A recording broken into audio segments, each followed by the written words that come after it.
Sunlight Production.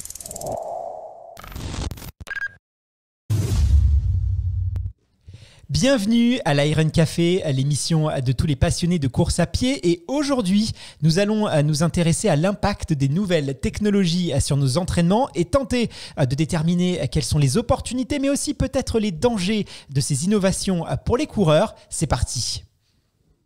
Bienvenue à l'Iron Café, votre émission qui traite de toute l'actualité running, trail, fitness, pour débattre et réfléchir entre passionnés de course à pied.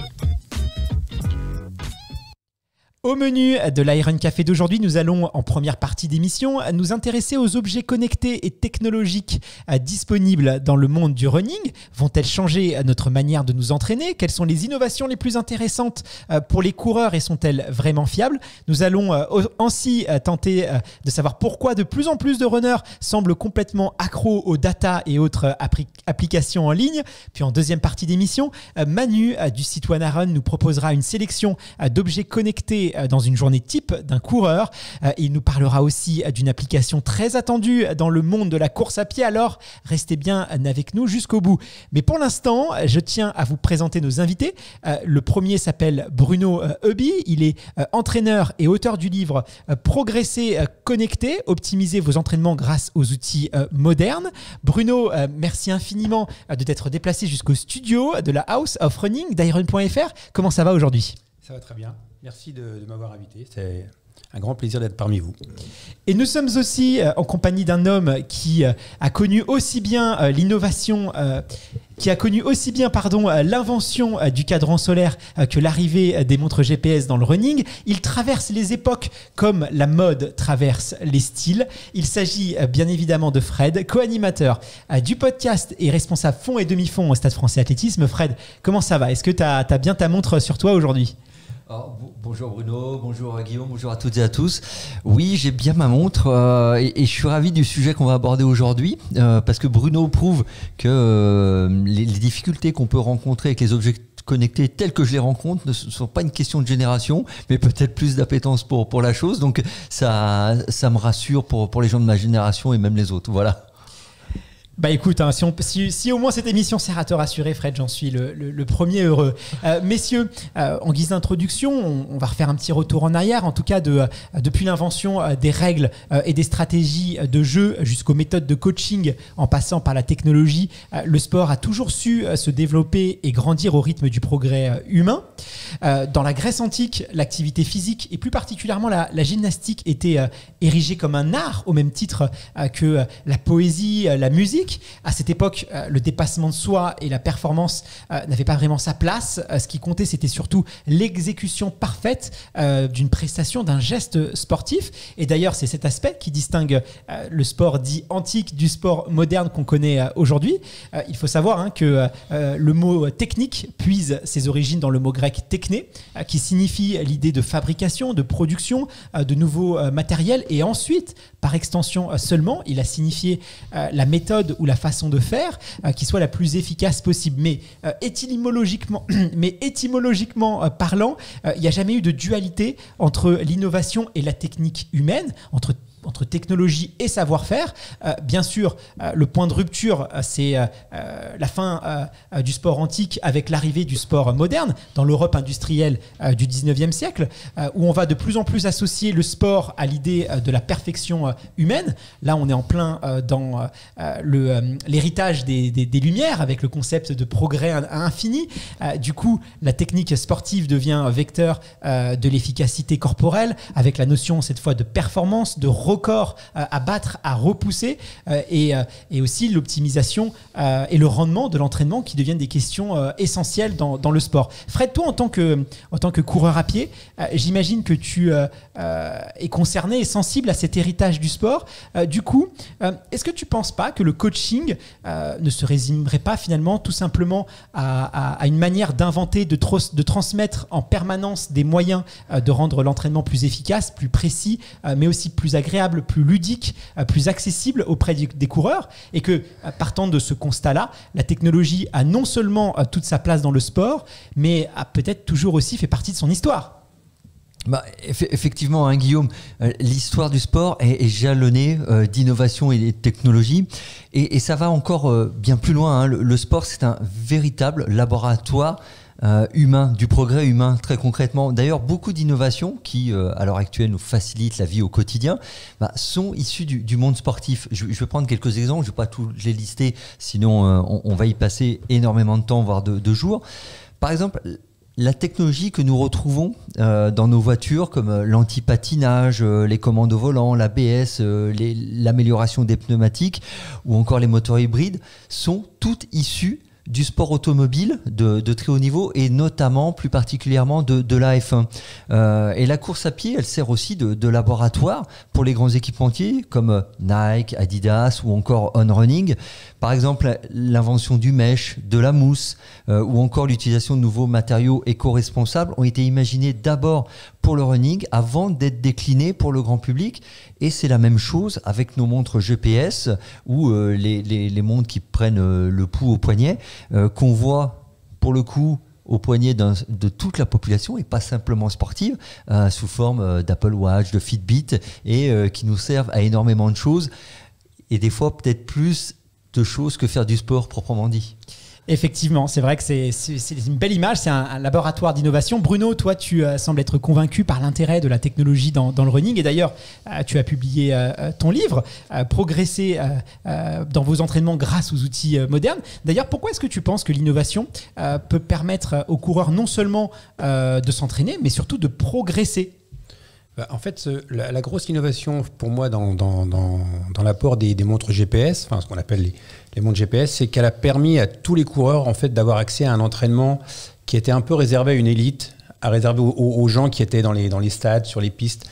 Moi, la grosse innovation que je vois sur ces montres-là, c'est de pouvoir s'entraîner dans de bonnes conditions, avec des entraînements carrés, structurés, codifiés, qui n'était pas possible avant quand on allait courir sur tous les terrains. Donc le fait d'avoir des distances qui sont mesurées, le fait de pouvoir courir certaines durées et d'avoir en fait des retours bien précis sur ce qu'on fait, où qu'on soit, pas forcément sur une piste, ça c'est à mon avis la grosse innovation et ce qui permet de rendre en fait, grâce aux montres GPS, l'entraînement structuré, codifié, précis, accessible à tous et c'est ce que recherchent en fait les gens qui ont ce type d'outils quand ils cherchent, comme tu disais tout à l'heure, la performance. Donc c'est seulement des innovations, mais l'innovation finalement, si elle n'est pas accessible au plus grand monde, il n'y a pas vraiment d'intérêt. Là, grâce à ces outils-là, c'est surtout la démocratisation de certaines technologies auprès du grand public pour des budgets qui sont assez accessibles. Aujourd'hui, toi tu es auteur de ce livre, Progresser connecté, mais tu es aussi entraîneur. Du coup, j'imagine que tu connais bien le monde du running. Quelles sont les technologies que les coureurs ont à leur disposition et selon toi, quelles sont les innovations les plus intéressantes d'un point de vue progression pour un coureur à pied? Quelles sont les datas essentielles à avoir si on veut vraiment progresser? Alors, ce qu'il faut savoir, c'est que la plupart des coureurs ne sont pas en mesure d'utiliser toutes ces données. Moi, en tant qu'entraîneur, mon travail, mon rôle, c'est justement de disséquer tout ça, de l'analyser, de regarder comment la séance d'entraînement s'est déroulée et de faire cette analyse. Pour moi, c'est un travail d'expert. Le coureur n'est pas forcément en capacité d'analyser toutes ces données. Si on prend l'exemple d'une courbe de fréquence cardiaque, est-ce que quand on fait une séance de VMA, si on rentre dans la technique, est-ce que la dérive pulsative qu'on va rechercher dans l'entraînement est atteinte ou pas? Ça, le coureur lambda ne le sait pas. Moi, en tant qu'entraîneur, je vais utiliser le fichier, je vais analyser les données. Et le fait qu'on puisse partager les données grâce à certaines plateformes de partage, moi, ça me permet de pouvoir entraîner quelqu'un qui soit en Chine, au Japon ou à trois blocs de maison de chez moi. Donc, c'est l'analyse des données de la séance d'entraînement qui va me permettre de renvoyer des informations aux sportifs et de le guider dans la bonne direction. Et du coup, en matière de données, quelles données pour toi sont les plus importantes? Tu parles de la fréquence cardiaque, est-ce qu'il y a autre chose? Moi, quand je mets en place une séance d'entraînement, je vais demander à un athlète de réaliser un certain nombre de répétitions à une certaine vitesse. Donc c'est ça qui m'intéresse. Est-ce que l'athlète, en fonction de l'évaluation de son potentiel, a été en mesure de répondre aux exigences que je lui ai imposées? Alors, on pourrait prendre des exemples concrets peut-être pour pour illustrer Avec ça. grand plaisir. Imaginons que j'ai décidé que, en fonction des données de l'athlète, en fonction de sa VMA, en fonction de son potentiel, l'athlète, pour développer sa VMA, doit réaliser une séance de, on va prendre quelque chose de très connu, de très banal, qui est pratiqué dans les clubs, de 10 x 400 en 1 minute 30, prenant des chiffres simples. Je vais analyser sa séance, combien de répétitions il a fait à la cible, à la vitesse qui est prévue. Est-ce que le nombre de répétitions et les temps qu'il a réalisés durant sa séance ont été faits comme je l'entends moi, c'est-à-dire de manière régulière? Ou est-ce qu'au contraire, l'athlète est parti trop vite, puis a décliné au fur et à mesure de l'entraînement? Donc, ce qui va me permettre de savoir ça, sans être forcément au bord du terrain et à le regarder réaliser, c'est les données, les répétitions de ces temps. Et ça, même si je ne suis pas en présentiel, même en distance, je peux, grâce au partage de données, analyser très précisément chaque fraction qu'il a réalisée et savoir s'il a atteint les objectifs visés. Fred, je me tourne vers toi. Tu es aussi entraîneur. Quel regard toi tu portes vis-à-vis de ces outils, ces technologies qui sont quand même très prisés, très appréciés par les coureurs. Parfois même, ils en sont un peu accros. Et je m'inclus dedans. Pas plus tard que la semaine dernière, ma montre ne captait pas le GPS et j'ai failli, alors je veux dire pas failli ne pas courir, mais en tout cas, j'étais très fâché et ça a même entaché un peu mon plaisir de courir. Donc on voit vraiment qu'il y a une dépendance, mais il y a vraiment un lien assez fort qui se crée à ces outils. On a l'impression que l'entraînement, il n'a pas, je peux dire qu'il a servi à rien, mais voilà, il compte pas pour un entraînement complet si on n'a pas eu ces infos. Du coup, toi, ça t'inspire quoi, toutes ces innovations? Alors moi, comme l'a très bien dit Bruno, je pense qu'il y a une vraie plus-value pour l'ensemble des coureurs, des coureuses qui sont pas forcément encadrés. Cela peut leur donner des outils pour on va dire formaliser leur entraînement, pas aller dans le mur, être un peu plus en cohérence avec leurs capacités et leurs objectifs.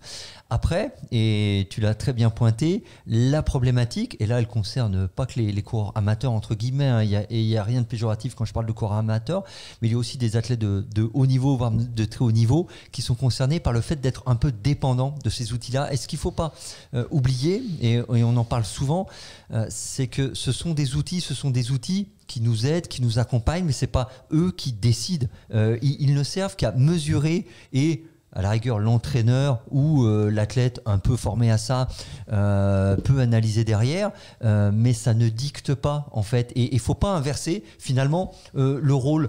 Et tu prenais l'exemple de ta montre. Moi, j'ai connu des athlètes à qui c'est arrivé, anecdote véridique, notamment une athlète qui partait faire le marathon de Chicago, où comme à Paris, à un moment, il y a un passage sous un tunnel, et elle était très bien sur ses allures. Et c'est une athlète qui est excessive, et je le sais à l'avance, excessivement dépendante de sa montre, notamment de son GPS. Et au moment de passer sous le tunnel, elle ne reçoit plus le signal, donc elle ne sait plus à quelle allure elle va. Et elle était sur les bases de l'allure qu'on avait travaillée, et sortie du tunnel, elle a été complètement perturbée et course totalement foutue en l'air. Une autre athlète, au départ d'une course, a sa montre qui bug et qui ne démarre plus. Et du coup, contrairement à une montre chronomètre classique, ça démarre pas. Et donc, pareil, début de course, dans un état de stress qui n'avait pas lieu d'être et qui pénalise inévitablement la performance et le plaisir un peu de courir. Donc, c'est le juste milieu et la juste mesure qui sont plus pour moi plus en cause que finalement l'outil lui-même. C'est le rapport que le coureur, la coureuse va entretenir avec cet objet-là, avec cet objet connecté qui ne doit être considéré que comme une aide, mais pas, entre guillemets, l'alpha et l'oméga de ton sport et en l'occurrence de la course à pied. Et l'entraîneur a un rôle très important là-dedans. Moi, je le constate au quotidien. C'est-à-dire que c'est moi, en tant qu'entraîneur, je l'ai noté d'ailleurs dans les dédicaces que je vous ai écrites, être connecté à ces outils, c'est très bien, mais il ne faut pas oublier avant tout d'être connecté à soi-même. Donc pour moi, le GPS, les outils connectés, ça doit avant tout permettre... je ne vais pas répéter ce qu'a dit Fred, parce que je suis complètement d'accord avec lui, mais d'accord, ok pour ces données, mais ce qui doit guider dans la réalisation de la séance, avant tout, ce sont ces sensations. Moi, j'ai eu, il y a 2 jours, un athlète que je coach à distance. Alors, il est à Hong Kong, mais il me dit mais ma montre, elle m'a dit que j'avais pas un bon résultat aérobie. Est-ce que j'ai loupé ma séance? C'est-à-dire que je constate presque quotidiennement, les montres, elles donnent des informations. Hein. Moi, hier, elle m'a dit que j'étais pas en forme du tout. Hein. Et les gens qui ne sont pas capables de prendre ce recul sur ce que les outils vont leur dire sont complètement inféodés à leur montre. Voilà, c'est pas la montre qui décide si vous êtes en forme ou pas, c'est vos sensations. Et c'est pas la montre qui décide si la séance est réussie ou pas. Oui, mais alors moi, je conçois et je suis complètement en raccord avec ce que vous dites. Néanmoins, en tant que coureur, c'est un peu notre carnet de bord parce qu'il y a la montre, mais il y a aussi ensuite les applications de suivi, de coaching.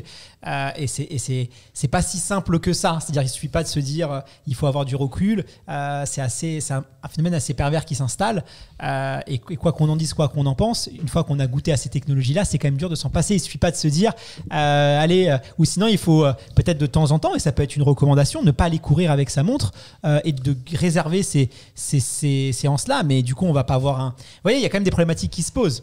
Alors, sur cette question de courir sans sa montre, moi je l'ai fait avec les athlètes de mon groupe. Je leur fais des séances surprises parfois où au début de la séance, alors ils s'échauffent, ils font leur gamme, accélération progressive, enfin voilà, tout le protocole d'échauffement. Je leur donne la séance et là je récupère toutes les montres. Et je récupère toutes les montres et je dis voilà, moi je prends les chronos, je vous les donnerai, vous pourrez noter sur le carnet de bord. Mais effectivement, ça les perturbe énormément déjà parce qu'ils vont pas pouvoir, pour un grand nombre, pouvoir le mettre sur Strava et pouvoir collecter leurs données. Il y a un élément de frustration pour eux. Et en plus, ils vont pas pouvoir avoir les données entre guillemets en temps réel. Et en même temps, moi je passe leur temps à leur dire que ça sert à rien parce que quand j'ai un athlète qui par exemple doit faire un 400 sur un temps donné et qui est à 20 mètres de l'arrivée du 400 mètres, bah regarde sa montre, je lui dis mais ça sert à quoi que tu la regardes à 20 mètres parce que tu n'es plus en mesure de réadapter l'allure si tu es trop vite, si tu es trop lent, mais c'est juste une habitude, c'est juste très concrètement une habitude. Et autre anecdote, j'entraîne un coureur qui est originaire du Soudan et qui a appris à courir sans montre, sans rien, et qui, lui, expliquait à l'ensemble du groupe, et parce qu'on discutait justement de la problématique montre, dit mais moi je cours même sans montre parce que rien que le fait de déclencher le chrono, ça me fait perdre du temps. Alors on est évidemment c'est un athlète de très haut niveau, mais c'est assez marrant le rapport parce que pour lui c'est plus quelque chose qui va le freiner ou le fait de regarder sa montre, c'est je pars et je vois bien comment ça se passe. Mais sur marathon, le fait, alors évidemment regarder une fois sa montre quand on est sur un 10 km c'est pas gênant, mais sur marathon c'est un pourcentage, c'est plusieurs pourcentages de pertes énergétiques, enfin de rendement énergétique, de regarder sa montre systématiquement, de faire le geste, on se déséquilibre et on y laisse un petit peu d'énergie. Et au-delà de la perte énergétique, le risque, mais ça c'est le risque, quand ça se passe bien, il y a deux cas, hein. La course se passe bien sur marathon, on est bien dans ses allures, donc on regarde la montre et on se rassure. Mais ça vaut pour toutes les distances au final. Et le jour où ça se passe moins bien, et il y a toujours un jour où ça se passe moins bien, si on est trop en référence à sa montre, elle vous rappelle constamment que finalement, peut-être aujourd'hui, vous n'êtes pas bien, vous n'êtes pas sur les passages, sur les temps de passage, et ça peut en plus, du coup, accentuer entre guillemets le fait que ça se passe moins bien. Là, tu mets le doigt sur quelque chose, à mon sens, qui est peut-être l'effet le plus pervers, c'est que c'est quand même une certaine forme de pression. Moi, hier encore, j'ai une journée de travail assez chargée. Hop, ma montre qui m'engueule, t'as pas assez bougé aujourd'hui, quoi.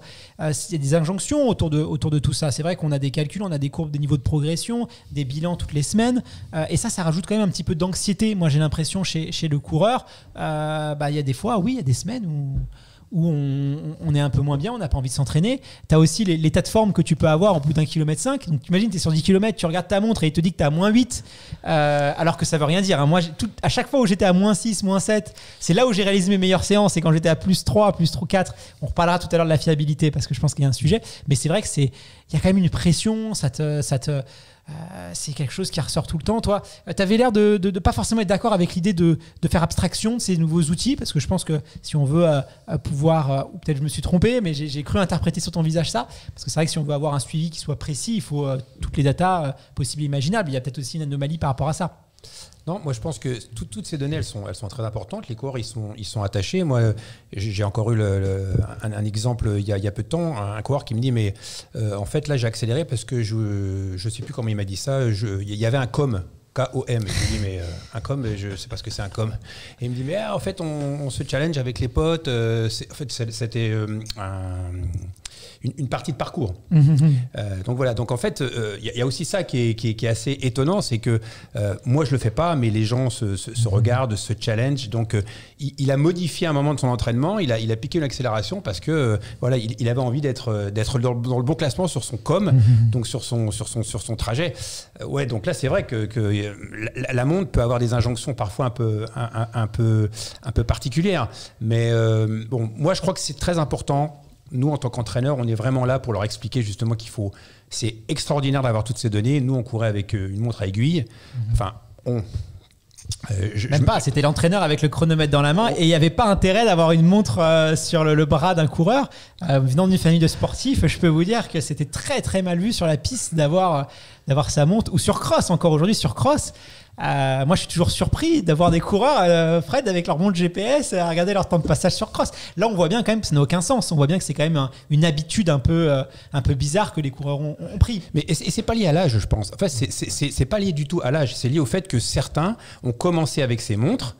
Bon, ça existe depuis moi. Ma première montre GPS, c'était 2004, il me semble. Certains ont commencé avec ces montres et donc ont été élevés, entre guillemets, à courir systématiquement avec ces montres. Donc, ils ne peuvent pas s'en passer comme tous les outils qu'on a depuis qu'on est... donc, ce sont la plupart du temps un peu des bébés de la course à pied. Ils ne pratiquent pas forcément depuis 30 ou 40 ans. Ils ont toujours eu des montres à leur disposition et ils ont effectivement beaucoup de difficultés à s'en passer. Et sur un cross, ça n'a aucun sens. On est d'accord. Mais notamment aussi en période de reprise, moi, à titre personnel, je ne sais pas si toi aussi tu l'as remarqué, Fred, mais quand tu reprends la course à pied après une coupure et tout, moi, c'est une pression vraiment la montre. Parce je vois, évidemment, quand on s'arrêtait au bout de 4 semaines, on va revenir avec un niveau qui est quand même un peu inférieur qu'avant. Et c'est tout à fait normal finalement. Et voir la montre, les données cardiaques, ça te mine un peu, quoi. Donc vraiment, et c'est là où on peut s'apercevoir qu'il y a quand même une relation un peu je t'aime moi non plus avec ces outils-là. Ouais, mais là encore, je pense que c'est une question de pédagogie. Il faut expliquer aux gens, c'est pas grave, t'es pas en forme, tu reprends, ta VMA n'est plus ce qu'elle était, tes allures sont plus lentes. C'est pas très grave. Au contraire, je pense que là, le côté bénéfique de la montre, c'est justement d'éviter de se comparer à ce qu'on faisait avant et de retourner et de rester dans les allures qui vont être les bonnes. Alors évidemment, on parle beaucoup de la montre puisque c'est une innovation qui a particulièrement impacté les coureurs, la fameuse montre GPS qui est même devenue iconique, j'ai l'impression, la montre. D'ailleurs, nous-mêmes, dans la jaquette dans la tête d'un coureur, on a cherché un élément qui est iconique. Chaque communauté va avoir, alors le créatif aujourd'hui, ça va être le MacBook, le peintre, ça va être ses pinceaux, l'écrivain, ça va être le stylo. Il y a toujours un objet iconique qui est relié au coureur. Pendant très longtemps, c'était la paire de chaussures et j'ai l'impression que maintenant, c'est devenu la montre GPS. Et nous, on s'est dit, s'il y a bien un objet c'est comme ça même que nous, entre coureurs, on regarde si, même dans le civil, au travail, si certaines personnes ont une montre, on arrive à savoir si c'est un coureur ou pas. On se reconnaît grâce à ça. Donc, c'est vraiment devenu un objet très très fort. Fred, je crois d'ailleurs que tu as quelques anecdotes assez croustillantes à nous partager au sujet de l'histoire de nos montres de running qui puisent quand même ces sources de la conquête spatiale jusqu'aux navires de guerre de l'US Navy pour finir sur les poignets de monsieur et madame tout le monde.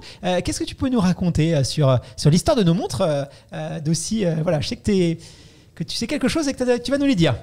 En effet, Guillaume, l'histoire de nos montres GPS, elle commence en fait en 1957 quand le gouvernement soviétique lance la fusée Sputnik 1 qui a été le premier satellite artificiel de la Terre. Très vite, les ingénieurs vont comprendre que les signaux du satellite permettent de déduire ses paramètres orbitaux et donc sa position exacte. Et en 1964, l'armée américaine lance Transit, le tout premier système de positionnement par satellite de l'histoire. Alors, son efficacité est encore toute relative, mais il faut quand même plusieurs heures au récepteur pour signaler une position avec une précision oscillant entre 200 et 1000 mètres. Donc, on voit, voilà. Mais c'était un énorme progrès pour l'époque. Il faut bien en avoir conscience, évidemment. Et par ailleurs, il faut savoir qu'à cette époque, l'usage de la géolocalisation, est strictement réservé aux militaires et notamment par l'US Navy.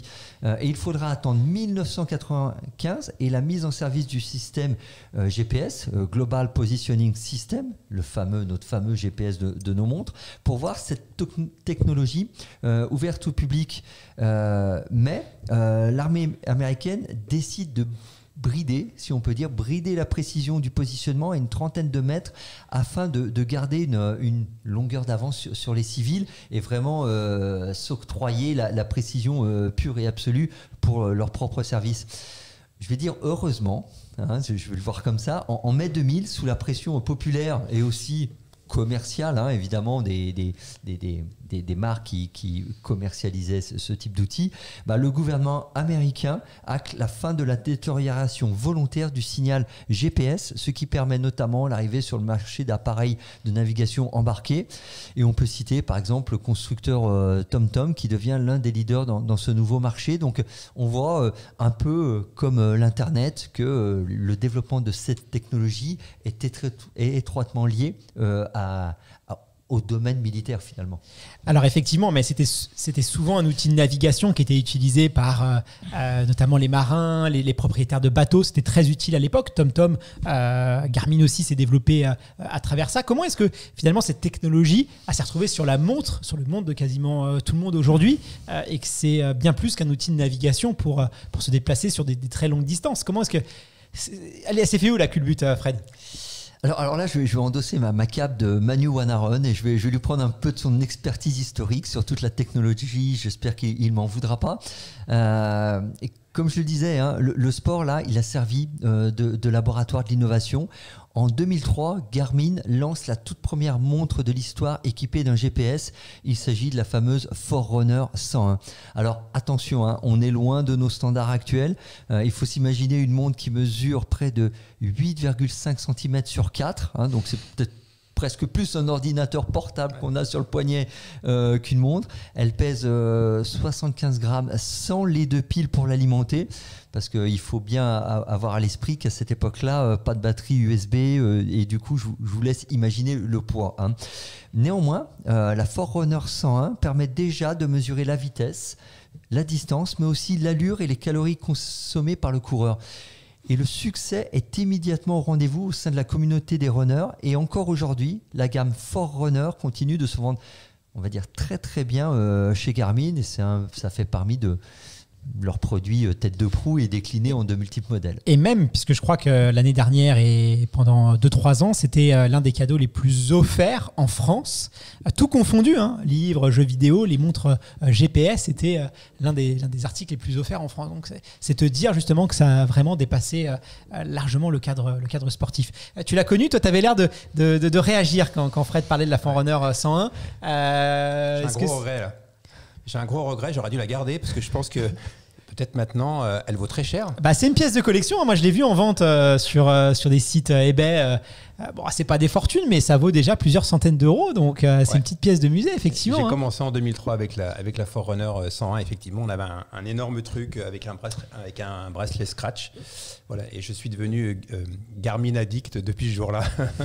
et du coup, tu as connu justement l'arrivée.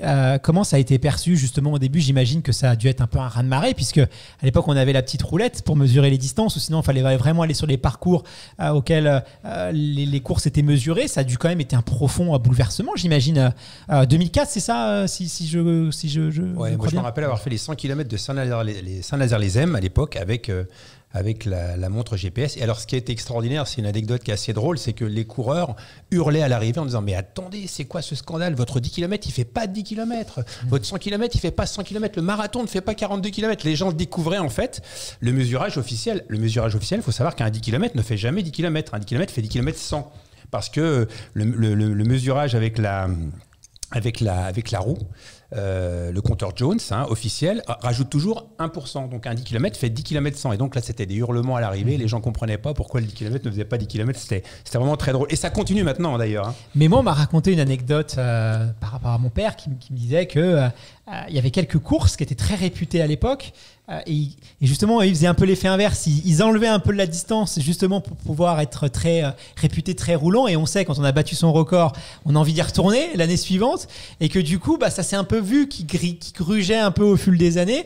Et ça, voilà, ça a porté préjudice parce que alors, c'est aperçu que c'était pas si roulant que ça, quoi. Je sais pas si tu avais eu vent. Mais dernièrement, il y a pas si longtemps en région Île-de-France, je ne vais pas citer la course, je ne vais pas la mettre comme ça en affichage, mais une course avait dû modifier son parcours, et c'était un 10 km officiel, mais avait dû modifier son parcours par arrêté préfectoral s'il y avait des travaux, donc pour la sécurité, mais n'avait pas averti les coureurs, et ni même la FFA, que le parcours avait été modifié, donc c'était plus le parcours labellisé. Et il y a eu une pluie de records sur cette course-là, parce qu'en fait, au lieu de faire 10 km, il y avait 100 mètres en moins à peu près, ou même 200 mètres. Et c'est la réaction d'un certain nombre de coureurs, notamment sur les réseaux, en disant non, mais quand même, c'est pas normal, moi j'ai ça. Et tout le monde vraiment disait, moi j'ai pas la distance que la commission de la Fédé a regardé d'un peu plus près et s'est rendu compte qu'il manquait quelques centaines de mètres à cette course. Et là, l'organisateur a dit ah ben oui, c'est parce que la préfecture a demandé, et c'est un peu rétracté. Donc à l'inverse, ça permet aussi peut-être des fois de rétablir maintenant sur les courses qui sont globalement normées, de rétablir les choses. Et encore, on parle même pas du triathlon, parce que là, il y aurait des choses à dire. Parce que des fois, on voit des chronos qui sont assez bizarres. Justement, Bruno, aujourd'hui, nos montres, elles ont quand même énormément évolué. Elles nous permettent, en plus des données GPS, de calculer d'autres data sur même notre vie en général, comme notre niveau de stress, la qualité de notre sommeil, ou encore les cycles menstruels, ou le nombre de nos pas journaliers. Toi, qu'est-ce que tu penses de toutes ces informations aujourd'hui? On voit bien que la montre du coureur, elle sert presque dans toute sa vie. Et d'ailleurs, c'est l'une des réussites de Garmin, parce que là, je vous regarde tous les deux, vous avez tous les deux votre montre au bras alors que vous n'êtes pas en train de vous entraîner. Donc, ils ont réussi quand même cet exploit de sortir du cercle de coureurs. Et moi, c'est pour ça que Garmin, c'est une des marques en termes de stratégie commerciale qui m'impressionne le plus, puisqu'ils ont réussi un exploit presque. Toi, qu'est-ce que tu penses de toutes ces données calculées? Est-ce qu'on est plutôt dans une réelle utilité pour le coureur et l'entraînement, ou globalement ça reste quand même du gadget? Alors pour moi c'est du gadget. Franchement ce sont des utilisations que je ne recommande pas aux coureurs d'utiliser. D'abord parce que justement ça veut dire que un peu comme avec son téléphone portable, le coureur va passer sa vie à regarder sa montre. Donc pour moi les données utiles sont des données qui sont liées à l'entraînement. Parce qu'on se rend compte souvent que même dans les prédictions de performance, par exemple, on voit des choses qui sont complètement hallucinantes. Donc, tu vas vexer Manu du site OneRun qui nous retrouvera tout à l'heure, parce que lui, on lui dit moins de 3 heures sur marathon. Si tu lui dis que c'est pas possible, il va être fâché tout rouge là. Ouais. Après, moi, je m'appuie toujours sur les cas concrets. Hein. Quand je connais une athlète qui fait, elle se reconnaîtra parce que je pense qu'elle va écouter l'émission, qui fait 38 au 10 bornes et qu'on lui prédit un 43. Bon, je dis voilà. Ça marche dans les deux sens. C'est une montre, ne t'inquiète pas. Voilà. Et je crois qu'il faut pas oublier de dire. Alors là, moi, je suis fan de Garmin, donc je vais pas cracher dans la soupe, mais Polar, Sunto, on fait pas de publicité, donc on en cite 3. Hein. mais le but de cette marque, c'est justement de rendre les gens addicts. Donc elle nous vend des données qui, à mon avis, ne sont pas toujours fiables et utilisables pour le coureur. Il faut quand même prendre un peu de recul par rapport à ça. Justement, c'est une question essentielle. Est-ce qu'elles sont fiables, ces données collectées? Alors, le sommeil, on en avait déjà parlé, Fred, dans un épisode dédié à ça, et on avait vu qu'effectivement c'était des données qui pouvaient éventuellement être intéressantes, mais on était très loin du niveau de performance et de précision qu'on pouvait avoir en laboratoire. Mais même le GPS, le rythme cardiaque, j'ai l'impression que c'est quand même pas très très fiable, moi-même sur les mêmes parcours que je fais. Alors certes, je vais dériver, mais des fois j'ai quand même des écarts qui sont quand même assez significatifs. Des fois, je vais avoir des temps de passage aussi d'un seul coup. Je suis en footing à 4,30 au kilo, la montre elle va me dire que j'ai fait du 2,27. Après, elle va me dire que j'ai fait du 7,32, comme si elle rattrapait, machin. Il y avait quand même des décalages. Alors c'est assez rare, mais c'est des choses qui arrivent, en tout cas que moi j'ai pu constater. Toi, Fred, parce que ça pose quand même question sur l'interprétation de ces données. Est-ce que tu penses qu'on peut vraiment s'y fier à ces montres-là? Même quand il fait froid, les conditions météo, en fonction d'où au cours, les bâtiments, il y a quand même plein de zones d'ombre autour de ça, qu'il faut avoir confiance. Alors, je vais faire une réponse de Normand, comme j'en ai un peu l'habitude. Oui et non, c'est-à-dire que je dirais ça dépend les données qu'on va vouloir interpréter. Prenons la fréquence cardiaque. Si vous avez la fréquence cardiaque uniquement au poignet, là je vous dirais, moi je m'y intéresse même pas. Sincèrement, des athlètes qui portent pas la ceinture, je m'y intéresse même pas, parce que d'expérience, même s'il y a des montres qui sont plus performantes que d'autres dans certaines circonstances, j'ai quand même constaté d'expérience que c'était pas du tout fiable. Donc sans ceinture déjà, j'écarte ça. Et après, je ne considère pas les pics extrêmes. C'est-à-dire que suivant les zones, moi je me rappelle à une époque, je faisais mon footing et je passais au-dessus d'une voie de chemin de fer. Systématiquement, mon rythme cardiaque passait à 220 et pourtant j'avais la ceinture HRW. Donc là, il faut aussi savoir à un moment, s'il y a un décrochage qui est anormal, on sait l'interpréter, on sait que c'est un décrochage, que ça n'a rien à voir, mais que la moyenne va être globalement juste. Sur le GPS, du coup, sur la distance qu'on peut parcourir, là aussi, bien savoir interpréter en fonction du contexte.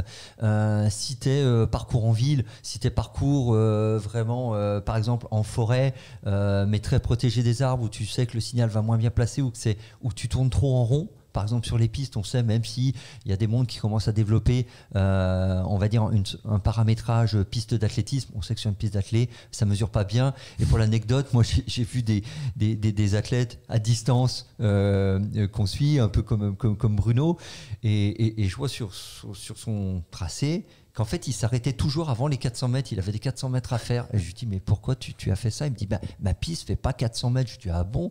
Mais c'est rare qu'une piste fasse plus de 400 mètres. Donc là, il a arrêté avant, ce qui laissait supposer que la piste c'est souvent 250, voilà, 388, 300, c'est rarement 420. Ouais. Voilà. Et du coup, il me dit, non, parce que ma montre me disait 400 mètres avant. Donc ça peut vraiment induire en erreur.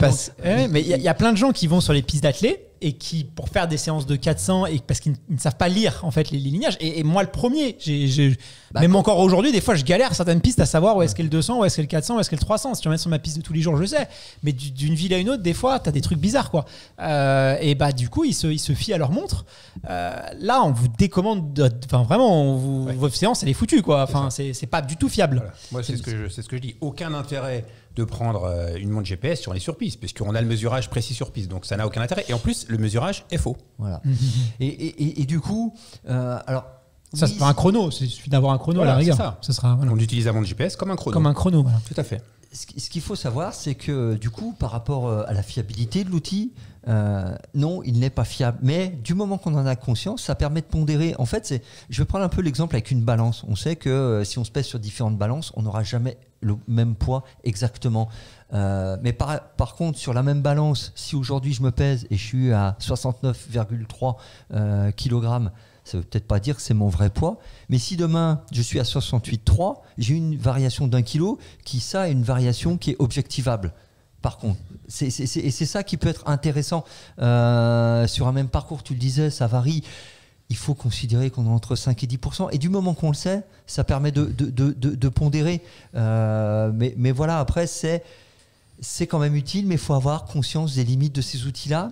Moi, ce que j'aime beaucoup, mais du coup, ça s'adresse certainement moins à des athlètes qui s'entraînent beaucoup, et ce que je trouve très utile comme outil sur ce type de montre, c'est celle qui compte les pas, mais pour les personnes qui peuvent être en situation de sédentarité ou qui sont dans une démarche sport-santé, parce que ça, pour le coup, c'est plutôt fiable, et c'est plutôt pas mal, et c'est plutôt, entre guillemets, challengeant, en se disant, tiens, aujourd'hui, je fais mes pas, et je pense que pour le coup, autant des fois on peut dire ces montres elles nous rendent addicts ou elles ont un effet négatif sur nos vies. Là pour le coup moi je trouve que c'est une fonctionnalité qui est très utile, mais pour des publics particuliers, des personnes qui sont plus dans des démarches un peu de santé et de lutte contre la sédentarité, et c'est vraiment très intéressant. Mais après voilà, c'est chaque chose à sa place. Ou même en termes d'entraînement caché. Si la veille d'un marathon, tu vas sur le salon du running et tu as fait 13 000 pas, bon, c'est peut-être pas l'idéal. Mais bon, souvent, comme dans les technologies, il y a toujours les côtés positifs et négatifs. Après, tout à l'heure, tu disais, si je peux me permettre, tu disais qu'il y avait des variations importantes de ta vitesse. Moi, je déconseille formellement aux gens que j'accompagne d'utiliser la vitesse instantanée. Parce que là, il y a d'énormes variations. C'est-à-dire la vitesse instantanée, parce que du coup, En fait, on peut paramétrer la montre en vitesse instantanée. C'est-à-dire que la montre est censée rendre compte d'une vitesse instantanée, comme en voiture, si je conduis. D'accord, oui, bien sûr, je vitesse instantanée. Moi, je déconseille moyenne, parce que il faut toujours utiliser la montre en vitesse moyenne. Et c'est tous les kilomètres à bip. Moi, c'est sur ça où tu peux le désactiver. Moi, je le désactive. On peut désactiver. Moi, j'aime bien. Moi, je veux pas les. Moi, j'aime bien. Moi. Ça me permet de savoir parce que des fois, tu sais, tes sensations, tu te sens bien. Sur un footing, ouais. Sur un footing, par exemple, il faut désactiver l'autolab. Sinon, du coup, on est perdu là. Oui, c'est vrai. Il faut faire des laps manuels. Ouais. Et puis. Ou programmer la montre. Qui va du coup, si on a une séance de 6 x 1000, on peut programmer la montre de façon à ce que elle nous dit ce qu'on a fait 1000 mètres. Et donc là, on n'a pas de lap à faire. Moi, c'est du fall trek, ce genre de choses, effectivement. Ouais, mais comme le dit Bruno, et moi je fonctionne de la même manière, c'est effectivement désactiver la vitesse instantanée pour être en vitesse moyenne. Parce que par exemple, un petit virage ou je sais pas quoi sur 2-3 secondes, tu vas peut-être avoir une accélération brutale, et lorsque tu vas regarder ta montre après l'entraînement, ça veut dire que tu as fait une pointe à 2,34 au kilo en termes d'allure, et tu te dis mais j'ai jamais fait ça en fait. Mais tu l'as peut-être fait sur 3 secondes, et ça a eu le temps de l'enregistrer, et ça perturbe la lecture que tu peux avoir. Ouais, tout à fait. Effectivement. Après, c'est un outil aussi, je pense, qui est très pratique pour tout ce qui est entraînement en nature. Fall trek, on disait ça. Sur les 30-30, les 40, on peut programmer quand même des séances en pyramide en extérieur. Là, vraiment, c'est un outil qui est top. Bruno, aussi, on se projette un petit peu plus dans l'avenir. Toi qui t'intéresses beaucoup à ces nouveaux outils, qu'est-ce que nous réserve l'avenir? Alors, on parle de plus en plus des capteurs thermiques. Moi, je suis sûr et certain. Alors là, maintenant, on nous vendait au début des ceintures à accrocher, mais moi, je suis sûr que bientôt, on aura peut-être des patchs avec les montres. Il y a d'ailleurs des entreprises, je pense à Sapiens, ce genre de choses, qui calculent aussi la glycémie, ces genres de data. Alors, où est-ce que ça va s'arrêter? Qu'est-ce que nous réserve l'avenir? Est-ce que toi, il y a aussi des innovations que tu attends tout particulièrement parce que tu penses qu'elles vont vraiment faire évoluer l'entraînement et aider le coureur? Moi, en tant qu'entraîneur, je rebondis sur ce que disait Fred tout à l'heure. J'aimerais que les montres puissent mesurer beaucoup plus précisément au poignet ou par un autre biais la fréquence cardiaque. Parce que c'est vrai que là, du coup, si on a même à la ceinture, tu penses que c'est pas suffisamment assez précis? Non, je suis d'accord avec Fred. Avec la ceinture, c'est très précis. Mais moi, la fréquence cardiaque, c'est vraiment quelque chose que j'utilise beaucoup dans l'analyse de l'entraînement. C'est pas confortable d'avoir sa ceinture aussi, surtout l'été quand il fait chaud. C'est pas très confortable. Voilà, les femmes, c'est aussi encore plus compliqué avec la poitrine. Porter la ceinture. Et du coup, les montres, Garmin nous a offert cette possibilité d'avoir la fréquence cardiaque au poignet. Il faut vraiment expliquer aux athlètes que c'est pas très précis et que quand on veut faire vraiment une analyse précise de la séance en s'appuyant sur la courbe de fréquence cardiaque. Parce qu'eux disent quand même que c'est très précis, qu'il y a très très peu d'anomalies. Après, en fonction aussi, un homme qui est très poilu, c'est très bête, ou quelqu'un qui transpire beaucoup, ça vient fausser ça aussi. Mais c'est vrai que eux, le discours officiel, c'est qu'on est quasiment aussi précis que. Mais dans le terrain, vous constatez pas ça. Voilà, moi, c'est vraiment ma façon d'analyser l'entraînement. Je suis pas sur le terrain, moi. On demandera à Manu de Wanaren tout à l'heure. Je suis pas sur le terrain, je ne suis qu'à distance. Et donc, moi, je passe mon temps à analyser l'entraînement sur les courbes de fréquence. Et franchement, il n'y a pas photo. Les courbes de fréquence cardiaque à partir du poignet sont vraiment pas très précises. Du coup, en dehors de l'amélioration de ces technologies à donner les bonnes informations sur la fréquence cardiaque, est-ce qu'il y a d'autres choses, capteurs thermiques, ce genre de choses, les capsules? C'est vrai que la capacité de chacun à autoréguler la température avec quelque chose qui demande beaucoup d'énergie à notre corps, l'été, c'est d'un athlète à l'autre, c'est peut-être des informations que toi tu attends ou pas? Oui, ça peut être intéressant. Ça peut être intéressant dans l'analyse justement que va avoir le coureur de supporter ou pas la chaleur. Moi, ce que j'aimerais aussi, c'est qu'il y ait plus d'analyse sur... on a des données qui sont très intéressantes par rapport à la fréquence au nombre de pas par minute. Est-ce que la fiabilité du nombre de pas par minute est bonne ou pas? Parce que ça, c'est des données qu'on a quand on analyse l'entraînement à partir de Garmin Connect. Et donc, ça permet de voir comment l'athlète va faire varier sa foulée. Est-ce qu'il va jouer sur l'amplitude? Est-ce qu'il va jouer sur la fréquence? Toutes les analyses sur la foulée battent un peu en brèche ce dogme, parce qu'on peut un peu parler de dogme de la foulée idéale à 180 pas par minute. La cadence aussi. Voilà, qui a été un peu battue en brèche. On s'aperçoit que certains athlètes, moi le premier d'ailleurs, moi les gens regardaient mes séances d'entraînement, mon compte Garmin il est ouvert au public, et les gens me disaient mais il y a une erreur sur ta séance là, t'es à 210 pas par minute. Je dis non, il n'y a pas d'erreur, je fais pas exprès, mais je suis comme ça, j'ai une foulée étriquée et donc je suis à 210 pas par minute. Moi si je me mets à 180, je vais me blesser. Donc la précision de la foulée, pour moi entraîneur, c'est quelque chose. Mais ça, on pourrait mettre des capteurs aux chaussures notamment. Parce que je pense, moi, et on en parlera tout à l'heure, que le coureur de demain sera beaucoup plus truffé de capteurs, notamment sur les chaussures, sur le thermique. Il y a la glycémie, on parle du taux de sucre. Ça, c'est une entreprise qu'on a pu voir à l'UTMB dans les salons du running qui vend ça d'ailleurs très très cher. On a vu aussi Kipchoge avec ces capteurs-là. Concrètement, à quoi ça sert, Fred? Et est-ce que c'est intéressant pour un coureur d'avoir ces données-là? Alors, à quoi ça? Je pense que l'utilité est réelle si, déjà, une personne qui aurait des problématiques avec sa glycémie, ça évidemment, mais souvent, elle est déjà suivie. Après, ça dépend de ce qu'on vise. très sincèrement, si on reste dans une démarche plaisir, je ne suis pas sûr que ça soit forcément pertinent. Dans la haute performance, oui, mais après, il faut aussi avoir les personnes en capacité d'analyser. Tu parlais de Kipchoge, je pense qu'on a tous vu le reportage produit par Ridley Scott. On voit très bien que lors de la tentative des moins de 2 heures réussie à Vienne, à chaque fois qu'il boit, le bidon est récupéré, mais c'est pas l'entraîneur ou qui que ce soit, c'est un nutritionniste dédié qui récupère ça, qui voit combien qui a été bu, qui réadapte la composition de la boisson qu'il donne derrière. Donc derrière, c'est bien de multiplier les datas ou les données physiologiques notamment, mais après il faut aussi être en capacité de les analyser de manière pertinente. Et là, quand on va sur la glycémie, on va quand même plus être sur quelque chose, à mon sens, de médical, où il faut avoir ce type de formation. Et je pense qu'on s'éloigne, même si on peut avoir une petite appréciation de la chose, mais des profils comme Bruno et moi, on est des entraîneurs, donc la fréquence cardiaque, la cadence, voire une forme de calcul de l'économie de course nous serait utile.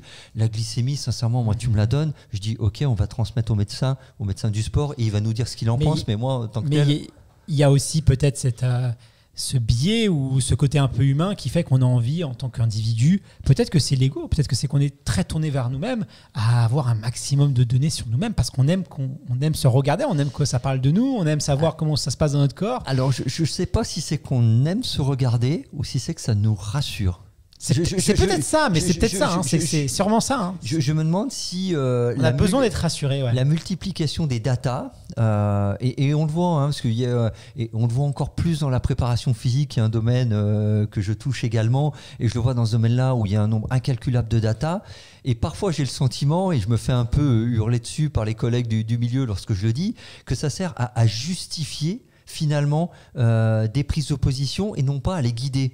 En fait, si tu veux, le raisonnement il est fait un peu à l'inverse. Je collecte tout un nombre de data pour dire voyez, on a bien raison de faire ça, plutôt que je collecte un nombre de data, j'analyse, non, il faut plutôt que je fasse ça. C'est savoir en fait comment on va utiliser cette data, et j'ai l'impression que souvent, alors peut-être je me trompe, mais que souvent elle sert à se rassurer et de se dire on a quand même tout bien fait. Alors quand ça réussit, on a tout bien fait, les datas le montrent, vous voyez, on a eu raison. Et quand ça a moins bien marché, pourtant les datas nous disent qu'on avait tout bien fait.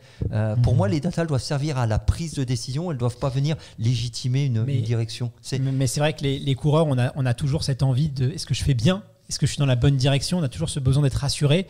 Et quand on n'a pas de coach ou que le coach il ne trouve pas même les mots, cet outil technologique un peu neutre peut être rassurant. Justement, avant de se quitter, j'aimerais qu'on parle quand même des technologies et peut-être des risques de dérive.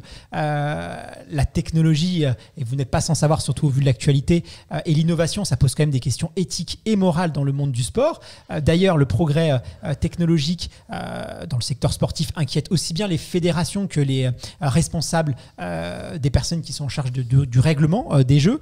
De nos jours, la lutte contre le dopage se limite plus seulement à la prise de produits illicites, mais aussi à l'usage des technologies non autorisées ou homologuées. On peut citer par exemple le cas du coureur éthiopien Derera Eurissa, vainqueur du dernier marathon de Vienne, mais disqualifié après avoir couru avec des semelles interdites.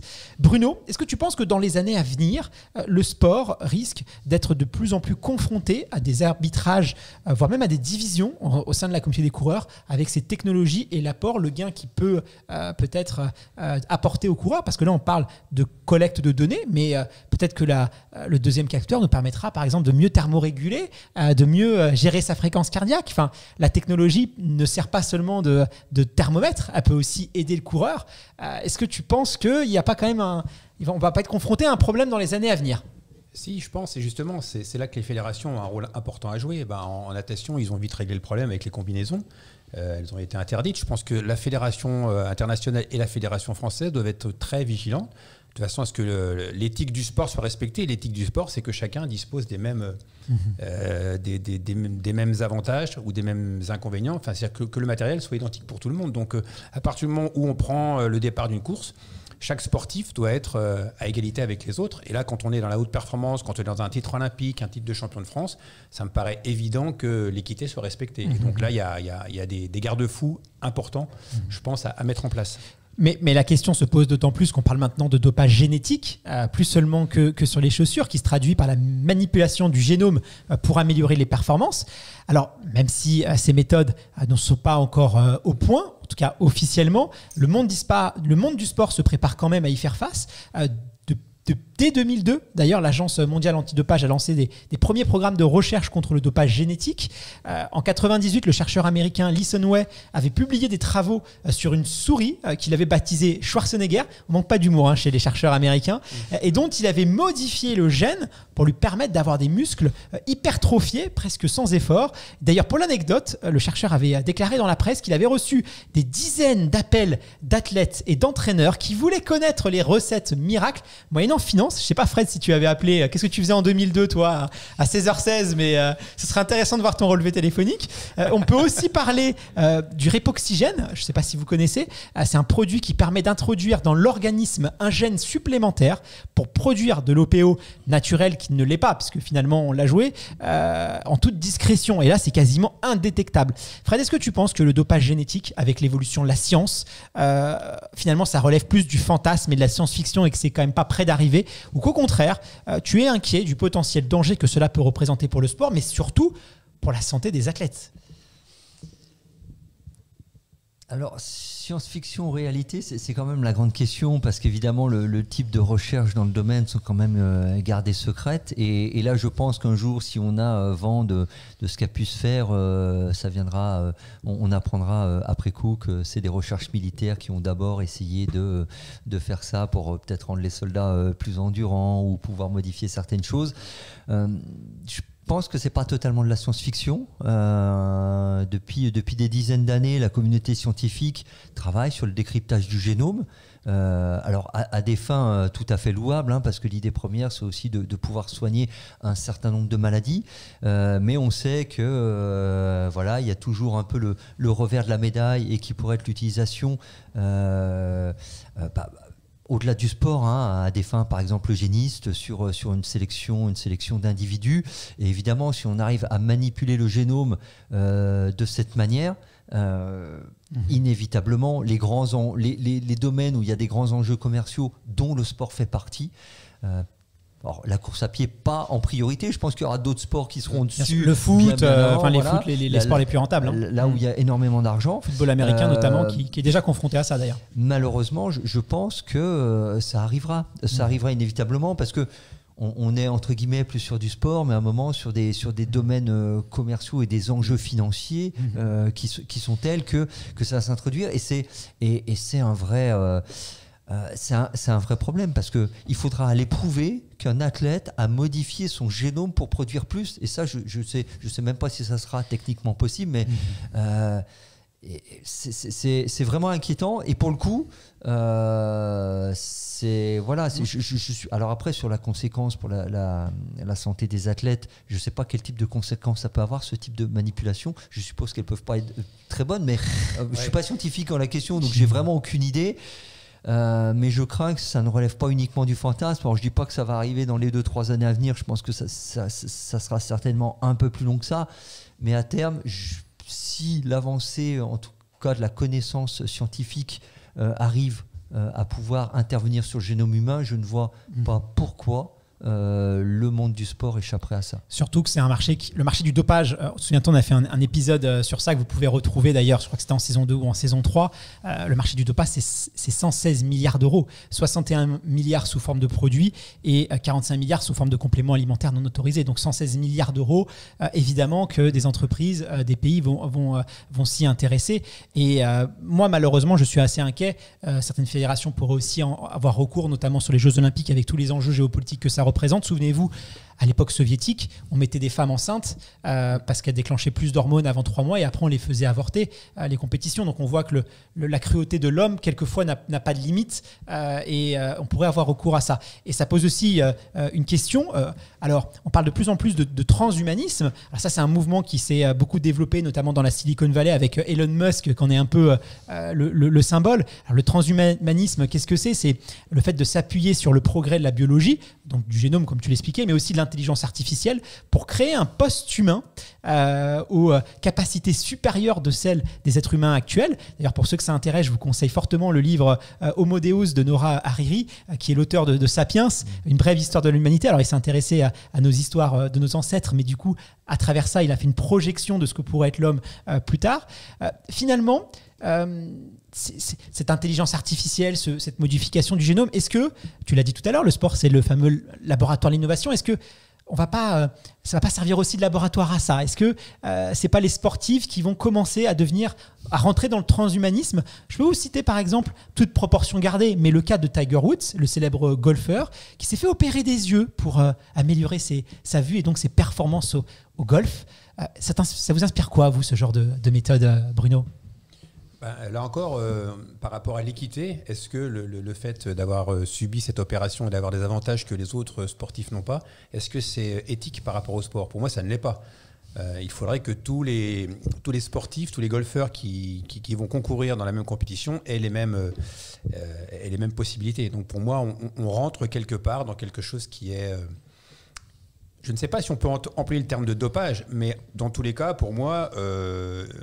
on ne lutte pas à armes égales.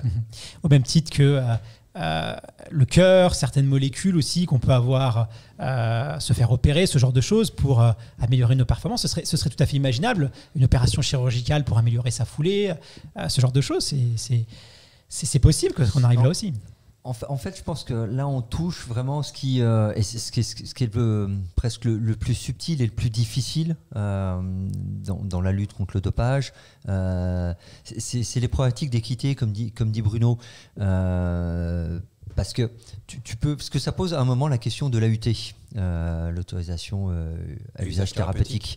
Peut-être, Tiger Woods aurait pu, ou peut-être a eu un problème d'yeux et dira voilà, de toute façon j'ai besoin de cette opération et conséquence ça m'aide. Mais je suis pas sûr que ça rentre dans le scope des AUT, c'est ça le truc. Je suis pas sûr qu'aujourd'hui une opération des yeux, c'est pas un médicament. Finalement, rien ne t'empêche, si il y a une technologie, un chirurgien qui a trouvé le moyen de m'orienter ta vue, je pense qu'il y a un flou dans le règlement, parce que c'est pas, tu vois, c'est une opération médicale, c'est pas vraiment un traitement, c'est pas une molécule que tu peux mettre sur une liste. À usage thérapeutique, ça veut dire qu'on est diminué physiquement, donc on va utiliser à usage thérapeutique un médicament pour retrouver l'intégrité de ses moyens. Là, dans le cas de Tiger Woods, on a quelque chose qui a permis de dépasser ses moyens.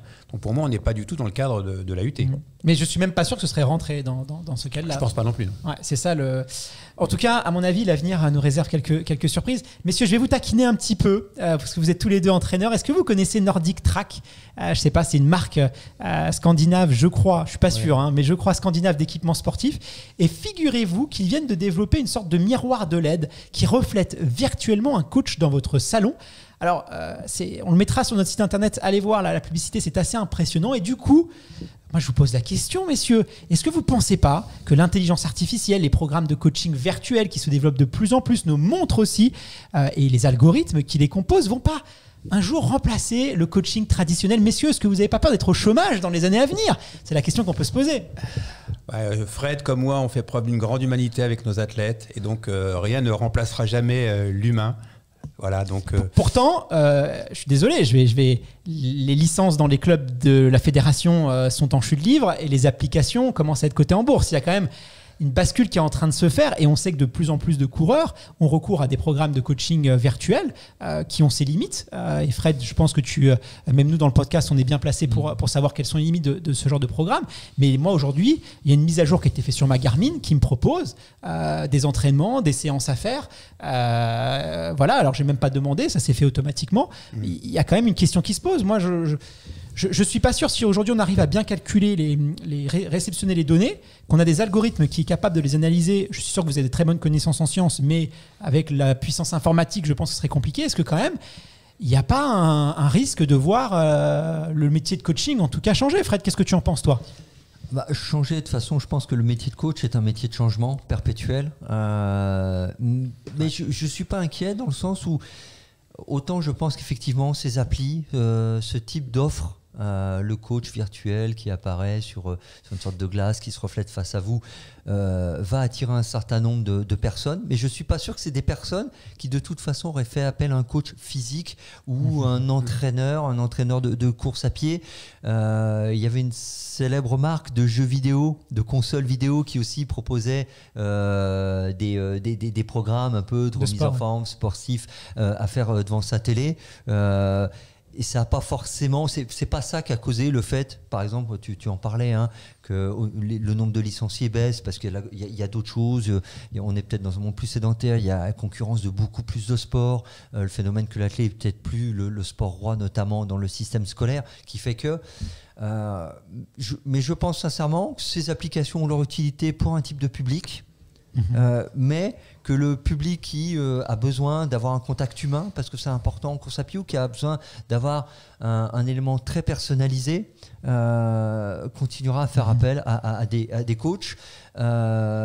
Moi, je pense, alors je veux pas paraître dur dans ce que je vais dire, donc voilà, mais je pense que ça va aussi permettre de faire le tri, peut-être, parmi les coachs réels qui existent, et que ceux qui ont vraiment une plus-value de par leur expérience, de par leur connaissance de terrain, par la place qu'ils donnent à l'individualisation et à l'humain, font un travail de qualité, et les autres qui font qu'appliquer des recettes qu'ils ont apprises ou qui répercutent.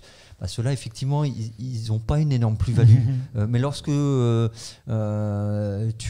amènes une plus-value, inévitablement, de toute façon, les gens, ils en ont besoin. Et on parlait par rapport aux montres et tous les programmes qui sont faits et qui vous disent, bah tiens, ta fréquence cardiaque, c'est tant, ta séance, tu l'as fait à temps, telle allure, telle fréquence cardiaque. Donc, tes objectifs peuvent être sur 5, 10, semi et marathon, ça. C'est sur des moyennes, c'est des groupements, des collectes énormes. Donc, peut-être que dans un certain nombre de cas, ça va marcher, mais Bruno l'évoquait, et moi je l'ai vécu moi aussi avec ma montre, ça me faisait des prédictions qui me faisaient rêver et que je n'ai jamais atteintes. Globalement, c'est pas très précis. Donc, voilà, ouais. les personnes qui veulent avoir un vrai suivi, et je pense que le propre du métier d'entraîneur et d'un programme, c'est l'individualisation.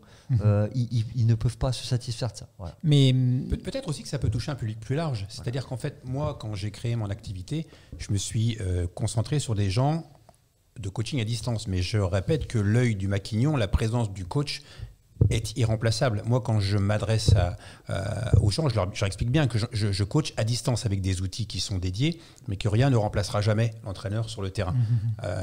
Là, peut-être qu'on peut trouver un nouveau public qui va justement ne pas être attaché à la présence du coach, ou ne pas être attaché à un suivi personnalisé, et qui préférera ce type d'application. Donc, si ça permet d'ouvrir à un plus grand nombre, à un plus grand public, tant mieux.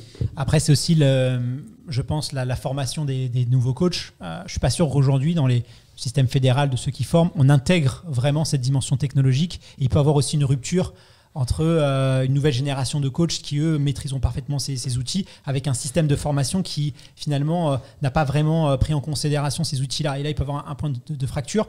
Le coaching à distance, il a énormément d'intérêt, notamment, je pense, dans tout ce qui est prépa, marathon, semi-marathon, quand vous préparez une course de manière très spécifique. Je pense qu'il a beaucoup de limites dans la préparation continue de l'athlète. L'entraînement, c'est pas enchaîner des marathons ou des semi-marathons, c'est aussi travailler sur ses faiblesses, améliorer, booster ses performances. C'est des cycles l'hiver, des cycles l'été, c'est très individuel, et on voit aujourd'hui que c'est possible à distance. C'est possible à distance, moi, mais avec des gens tout au long de l'année. Mais c'est un peu hybride sur ton format. Parce que ce que j'ai cru comprendre, c'est quand même que tu avais c'est pas qu'une machine, c'est pas qu'un algorithme. Tu as ta relation, tes contacts, tes feedbacks. Donc c'est un système qui est plus proche du hybride. Si on voit sur du 100% dématérialisé, je pense que ça peut avoir son utilité. En tout cas, nous, c'est ce qu'on a même constaté. On propose même des programmes, mais ce serait pas. Je pense que ce serait pas bénéfique pour les gens d'avoir un système décentralisé qui ne passe plus par l'humain, uniquement par des machines, sur un programme long, parce que ça a ses limites, quoi. Pour l'instant, en tout cas. Après, on verra comment ça évolue. Mais autant pour revenir à l'innovation d'HandiTrack que tu évoquais, je pense que la course va pas être le sport le plus exposé par ce type d'innovation. Le fitness, ouais. Les sports de forme, fitness et autres, beaucoup plus, parce que l'idée, c'est d'avoir un exercice, le sorte de coach virtuel qui fait en même temps que nous. Il va être difficile d'avoir un coach virtuel qui nous suit sur la piste. Alors, il y a des lunettes. Voilà, oui, il y a des lunettes maintenant qui existent où tu peux avoir ton hologramme face à toi. Voilà, c'est pour ça, par exemple, que autant la fameuse application Swift, qui marche très bien pour le home trainer, fonctionne très bien pour le vélo. Je pense que les déclinaisons course à pied fonctionnent un peu moins bien, parce que il faut aimer courir que sur un tapis face à son écran, même faire des séances fractionnées comme ça. Je pense que globalement, les gens, même si c'est pas forcément sur une piste, aiment être dehors. Et là, s'il faut avoir toute l'installation technologique tout autour de la piste pour, comme le petit paisseur lumineux, la nouveauté là pour les athlètes de haut niveau, des trucs comme ça pour le tout venant, on sait que c'est pas possible. Donc, je pense qu'on est plutôt préservé pour l'instant. Et puis l'être humain, j'allais dire l'homme, mais l'homme, la femme, l'être humain est un animal sociable.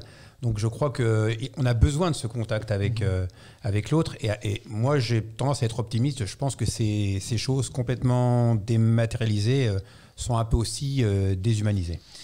À voir, c'est très dur de se projeter. Moi, en tout cas, je serais peut-être un peu moins sûr que vous. Je pense que le contact humain, tu peux aussi le retrouver sur les courses, sur les événements, et que ça peut être aussi une expérience un peu plus globale.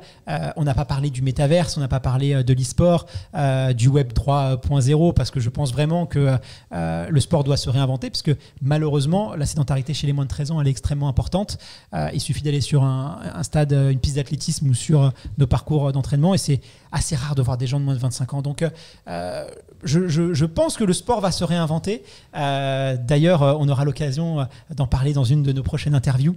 Mais à suivre, bien et malin est celui qui veut prédire l'avenir. En tout cas, moi, je m'y risquerai pas. Je sais pas si tu as une boule de cristal, Fred, mais moi, non. Bruno. Moi, je suis enseignant de PS. J'ai travaillé dans des collèges, dans des lycées à la fac. Donc là, je pense qu'on touche effectivement à un autre sujet très intéressant, c'est l'activité physique au sein de l'école, du système scolaire et de la population. Là, il y a un gros sujet. Il y a un énorme sujet et je pense qu'on le traitera parce que c'est un sujet qui, à mon avis, n'est pas du tout pris à la hauteur par les autorités. Et il faut pas oublier que la sédentarité, aujourd'hui, c'est la première cause de mortalité évitable dans le monde. Elle a quand même réussi l'exploit de battre le tabac. On peut lui reconnaître cette force-là. Et avec l'explosion des maladies liées à nos modes de vie, Parkinson, Alzheimer, l'AVC, on a vu tous les scandales dans les maisons de retraite. Il va y avoir des enjeux énormes par rapport à ça. Certains pays ont pris des mesures, je pense notamment à la Chine. Il suffit de voir aujourd'hui en Chine la prévention autour du sport, le bien manger. Les gens sont beaucoup plus responsables de leur santé. Là, même si vous vivez à Paris, vous allez voir tous les matins la communauté chinoise dans les parcs. Ils sont extrêmement représentés. Ça fait partie de leur culture aussi. Ça fait partie de leur culture parce qu'ils vieillissent dans leur famille. Et donc, quand vous vivez dans votre famille, vous avez la responsabilité aussi de ne pas être un poids pour les autres. Ils sont acteurs de leur santé. Ils sont acteurs de leur santé. Et nous, on est évidemment avec la carte vitale. Mais attention, je ne suis pas là pour démigrer. On est d'accord. On peut dire les points faibles et les forces de chaque système. Mais il y a énormément de choses à faire parce que moi, personnellement, je suis très inquiet. Fred, toi aussi, je sais que c'est des sujets qui t'intéressent. Donc, allez, on ne va pas aller plus loin, mais on te réinvitera, Bruno, avec grand plaisir. Merci beaucoup pour cet échange. Je rappelle ton livre Progresser, connecter, optimiser vos entraînements grâce aux outils modernes aux éditions EBI. Hop, je le montre. Et puis, on fera gagner sur nos réseaux sociaux un livre que tu dédicaceras d'ailleurs personnellement. Donc, n'hésitez pas à nous retrouver sur Instagram ou Facebook. Merci beaucoup, Bruno. Écoute, Fred, je te propose qu'on passe maintenant à la rubrique actualité et puis qu'on accueille notre très cher Manu. Merci Bruno et puis à bientôt et bienvenue à Manu. C'est parti. Découvrez toute l'actualité running dans l'Iron Café. La rubrique actualité et produits, équipements. Chaque mois, on vous donne toutes les nouveautés, toutes les news du monde du running. Fred, pour cette rubrique d'actualité, je crois que tu vas nous parler d'une migration de coureurs vers le marathon. Tiens, c'est pas parce qu'il n'y aurait pas un petit événement sportif dans quelques années à Paris, je crois qu'il va se passer quelque chose et visiblement, ça rabat un peu les cartes dans le paysage des coureurs français.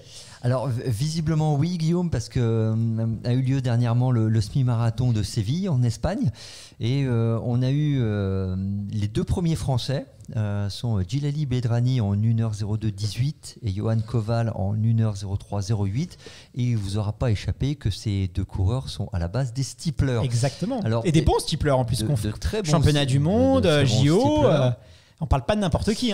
Et alors, Johan Koval avait déjà fait des excursions sur route, notamment sur 10 km. Là, il a clairement annoncé qu'il faisait la bascule sur marathon. Avec un nouvel équipementier d'ailleurs. Avec un nouvel équipementier Kipron, pour le citer, et en prévision des JO de 2024. La surprise est quand même venue. Donc, pour Johan, il n'y avait pas vraiment une grosse surprise à le voir à Séville, il l'avait annoncé. Djilali Bedrani, c'est un peu plus la surprise. On a su quelques jours avant qu'il allait à Séville. Suite à ce semi, il a annoncé qu'il avait dans le viseur un jour la montée sur marathon, mais c'est encore assez secret, donc on ne sait pas si en fait il enclenche d'ores et déjà le passage sur la route ou s'il prend date, il montre juste qu'il peut être performant sur route mais qu'il va rester un peu sur la piste. Est-ce que tu penses qu'on va le voir sur le marathon Paris 2024 du coup qu'est-ce que tu en penses, que c'est possible d'aller jusqu'à là? Moi, je pense que oui, sincèrement, parce que, alors, mais c'est une lecture totalement personnelle, parce que j'ai essayé d'en savoir un peu plus auprès de l'entourage de Djilali, mais évidemment, je n'ai rien appris de plus parce que le secret est bien gardé. Et je me dis que si l'idée était juste un one-shot sur ce semi et de pour l'instant rester concentré jusqu'à Paris 2024 sur le steeple, il l'aura annoncé, c'est un one-shot. Là, le fait qu'il y ait un peu de flou qui soit entretenu et de manière même que lui ne le sait artistique. pas encore, peut-être que lui-même ne le sait pas encore. Tu penses qu'il le sait déjà, lui? Alors je pense que si il ambitionne d'être sur marathon à Paris en 2024, il le sait. Il n'a pas le choix, il le sait parce que c'est il va avoir une sacrée concurrence parce que les places sont limitées quand même. Voilà, également, mais il a fait un très beau chrono parce que notons qu'à ce semi-marathon de Séville, le troisième français était Benjamin Choquer en 1h03-11 et Benjamin Choquer n'est autre que, on va dire entre guillemets, le remplaçant sur marathon des JO de Tokyo. Voilà, donc c'était pour les derniers JO celui qui n'a pas pu y aller parce qu'il avait la 4e performance et on n'emmenait que 4 athlètes, donc devant lui, alors c'est un semi, c'est pas un marathon, attention, il y a quand même une distinction, et Johan Koval est juste 3 secondes devant lui, mais entre guillemets Bedrani, pour qui c'était la première prestation sur semi, est 1 minute devant, ce qui n'est pas anodin. Et à mon avis, pas cache mal parce que ça c'est, mais en tout cas montre une volonté d'y aller, et s'il veut y aller, c'est maintenant. De toute façon, je serais pas surpris qu'on voit Djilali sur un grand marathon du printemps, mais c'est juste quelque chose que je dis, j'ai aucune info là-dessus, on verra si je me trompe. Et on verra si tu as raison, mais en tout cas ça rabat les cartes. On se plaignait qu'il n'y avait pas assez de densité sur marathon en France. Là c'est l'effet Paris 2024, et moi je suis sûr, on en avait déjà parlé, qu'après Paris 2024 on va voir une migration sur trail. Souviens-toi, on a reçu Riyad, l'agent de Hassan Chadi, qui nous a dit qu'il y réfléchissait. On sait qu'il y a aussi des enjeux économiques autour de tout ça, et que le trail a quand même une croissance assez forte avec des moyens assez importants. Donc à suivre. Je ne sais pas ce que tu en penses, Fred. À suivre comme tu dis, mais là justement on parlait du SMI et des hommes, donc une grosse densité sur marathon parce qu'il y a déjà des gros chronos qui ont été faits par des athlètes qui ont déjà couru le marathon, mais à noter aussi lors de ce semi-marathon de Séville, les 1h11.07 de Mélodie Julien qui est montée sur marathon l'an dernier, une première marque à Rotterdam en 2h43 ou 2h41, je ne sais plus, mais dans ces eaux-là. Et ces 1h11 laisse présager une meilleure marque, et je pense aussi une athlète féminine qui se positionne pour Paris 2024 à suivre. Bon, ça fait du bien en tout cas, tous ces coureurs de fond. Fred, je te propose qu'on accueille sans plus attendre Manu du site OneRun, notre expert en équipement running. Manu, comment ça va? Est-ce que tu as fait bon voyage?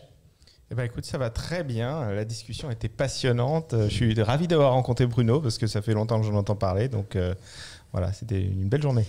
Surtout que toi, c'est un sujet, t'es assez geek quand même, on va pas se mentir. Ouais, il y a des moments j'étais prêt à intervenir, j'aurais pris un micro et tout. Donc, Mais au moins, tu m'en as pas voulu de faire un peu d'historique Garmin. Non, c'était parfait, Fred. Nickel, pas de faute. C'est bon. Je rien sais appris, que tu savais déjà.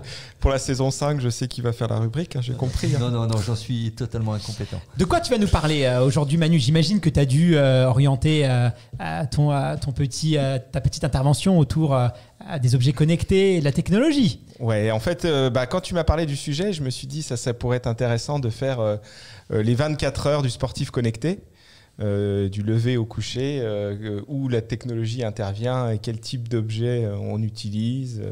Donc voilà, j'ai fait un petit peu ma petite journée. Bon, j'ai un peu grossi le trait parce que c'est vrai qu'il y a des choses qu'on n'utilise pas tous les jours, mais voilà, j'ai essayé de trouver tous les petits objets du quotidien qui nous aident à pratiquer notre sport. Alors, qu'est-ce qui se passe dans la tête, j'allais dire, dans la tête d'un coureur connecté, dans la journée d'un coureur connecté, Manu? Première chose toute bête, le réveil. Alors, je sais qu'il y en a énormément qui utilisent le téléphone. Et moi, ça fait très longtemps que j'arrête d'utiliser le téléphone. Et en fait, moi, j'utilise ma montre parce qu'il y a une fonction que je trouve géniale, c'est en fait le réveil par vibration. Au lieu d'avoir cette sonnerie stridente et tout ça, et de réveiller la moitié de la maison, et ben moi, je me réveille par vibration. Donc tu dors avec ta montre? Je dors avec ma montre. Ah ben ça, c'est une des choses qu'on verra. Mais voilà, je dors avec ma montre et je suis réveillé par vibration. Et je trouve que voilà, c'est super. J'ai une femme qui a le sommeil très très léger, donc elle est ravie et ça convient à tout le monde. Mais c'est une technologie qui existe beaucoup, notamment pour les malentendants. Ce réveil, et notamment avec le réveil lumière. Alors moi, que je recommande aussi, ça a changé ma vie, mes matins. Donc en tout cas, pas le réveil au son. C'est vraiment le plus mauvais moyen de se réveiller chaque matin. C'était toi, Fred, d'ailleurs, qui m'avait conseillé la luminothérapie. C'est génial. Voilà, alors après, première chose, qu'est-ce que fait le sportif connecté ? Il va lancer un test de variabilité de fréquence cardiaque. Fred me dira pas le contraire. Donc, alors ça s'appelle, il y a plusieurs appellations. Chez Polar, ils appellent ça un test orthostatique. Et chez Garmin, il faut faire un effort VFC, du coup. Et voilà, donc ça va tester un peu votre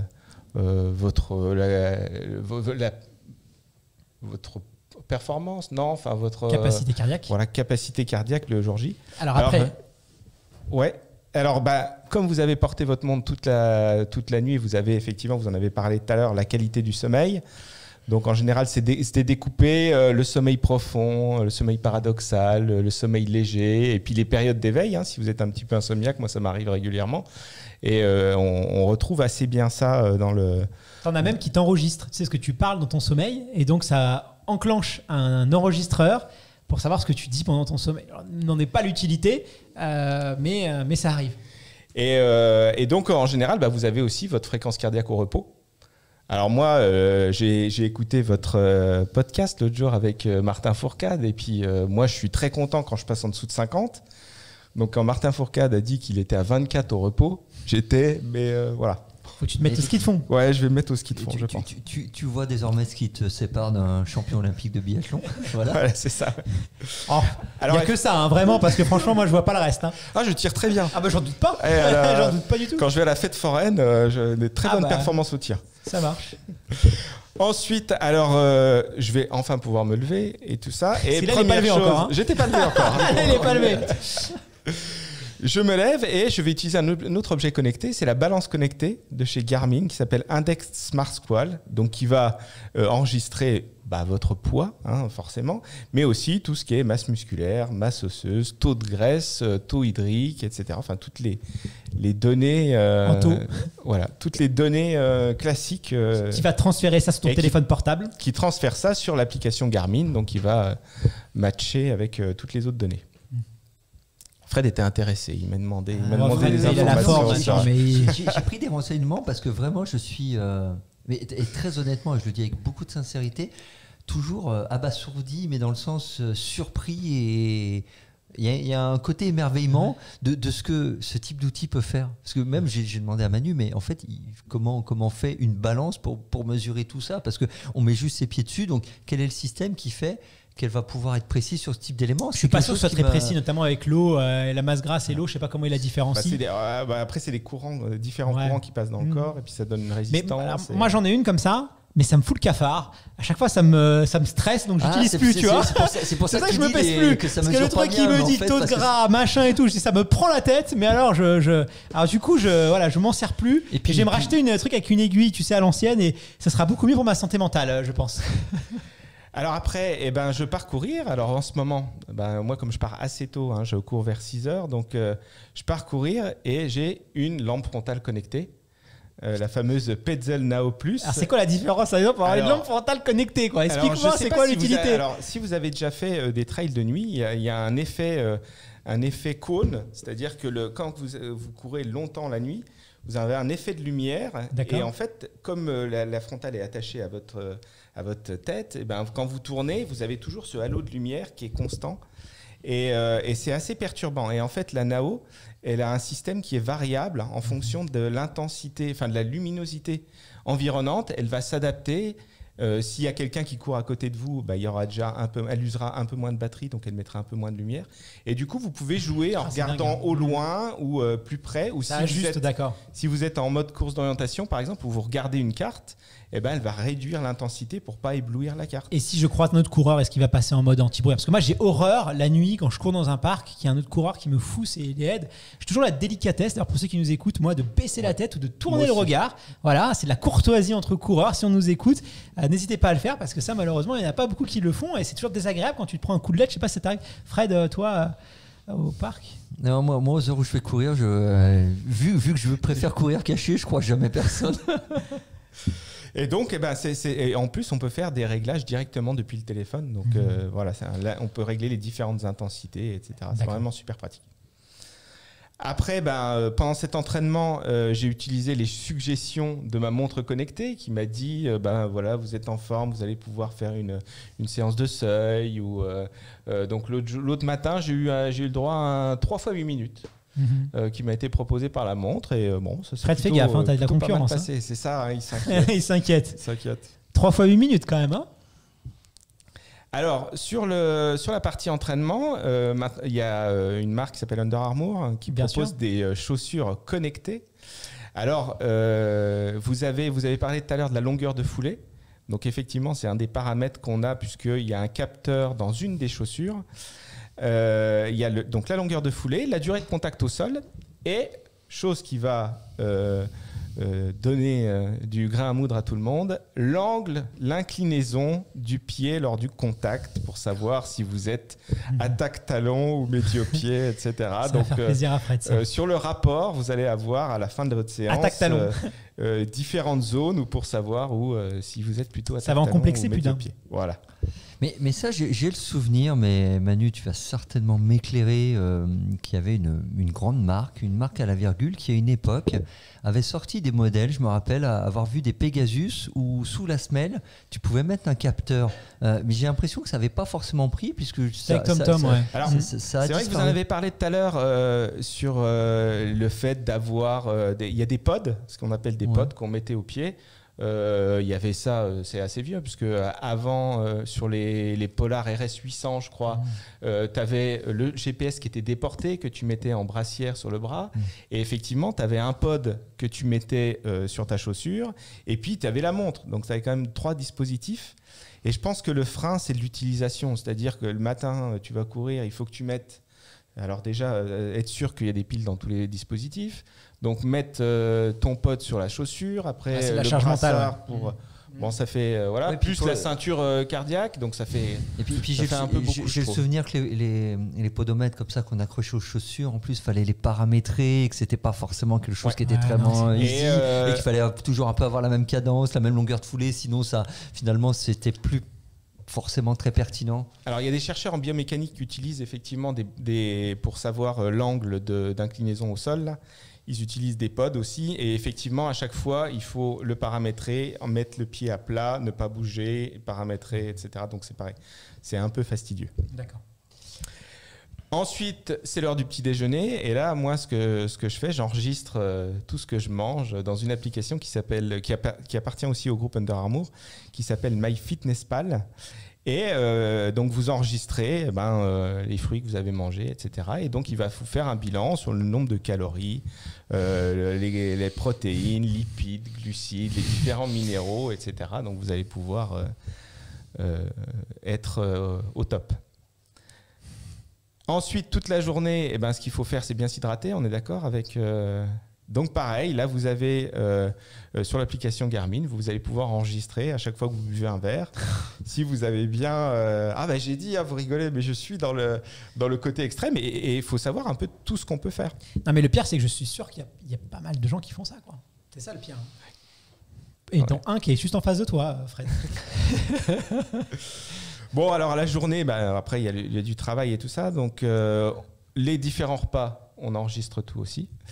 Et dernier petit truc, vous savez que je fais du judo et j'ai eu beaucoup la question. Tout le monde m'a dit, mais comment t'enregistres ta fréquence cardiaque? Est-ce que tu fais du judo avec ta montre, etc. Bon, ça s'applique au judo, mais ça s'applique à plein de sports où on ne peut pas forcément porter une montre. Et il faut savoir qu'il y a certaines ceintures, donc là on parle des ceintures thoraciques forcément, pour avoir la fréquence cardiaque, qui ont une capacité d'enregistrement. Et donc en fait, il suffit de démarrer la séance avec la montre, la poser, faire toute la séance juste avec la ceinture, et à la fin de la séance, on se remet sur la montre et la ceinture va transférer toutes les données cardiaques au cours de la séance directement sur la montre. D'accord. Donc ça, il y a la ceinture HRM Pro chez Garmin. Et en fait, à la base, c'est pour les séances de natation. Puisque dans l'eau, le signal ne se transmet pas correctement entre la ceinture cardiaque et la montre. Mais du coup, par rapport à ton sport, ça pose la question aussi de l'utilité de la portée, parce que autant sur la natation, je comprends, on est sur une activité cardio. Le cardio, même s'il est utile dans tous les sports et aussi au judo, ne sera pas forcément la caractéristique déterminante de performance. Est-ce qu'il y aura un intérêt à garder sa ceinture pendant que je fais ma séance de judo C'est pas nécessaire à chaque séance, on va dire, autant que la course à pied. Mais ça permet d'avoir... sur la partie randonnée, donc combat, d'avoir une idée un petit peu d'où on se place et puis comment on monte en intensité, comment on redescend, parce que le judo, la période la récupération, ta capacité à récupérer sur des intensités courtes, elle est assez importante. Et du coup, quand tu vas te coucher, qu'est-ce qui se passe dans ta journée de coureur connecté? Et ben là, coucher, on la met un peu en mode veille la nuit, et puis on va enregistrer toute la nuit. Et en général, le soir, j'aime bien regarder le niveau de stress pour savoir dans quelle partie de la journée j'ai été un peu trop stressé ou pas assez. Enfin voilà, avoir un petit peu ce bilan. Du coup, la montre calcule ton niveau de stress en fonction de ta fréquence cardiaque, c'est ça? Ta variabilité, non? Alors, je ne sais pas exactement comment sont faits les algorithmes. J'ai pas l'impression que ça soit uniquement la fréquence cardiaque. Je pense qu'il y a la respiration aussi, parce que maintenant... elles enregistrent la respiration, donc je pense qu'il y a un tout, c'est pas uniquement... Écoute, je crois que tu vas nous parler aussi d'une application pour les coureurs à pied. Est-ce que tu peux nous en dire un peu plus? Alors, tu avais l'air tout excité à l'idée de nous en parler. Donc, ouais, ça fait un petit moment qu'on en parle, et puis c'est avec les équipes d'Iron, ça fait un petit moment qu'on travaille sur une application de service autour de la course à pied.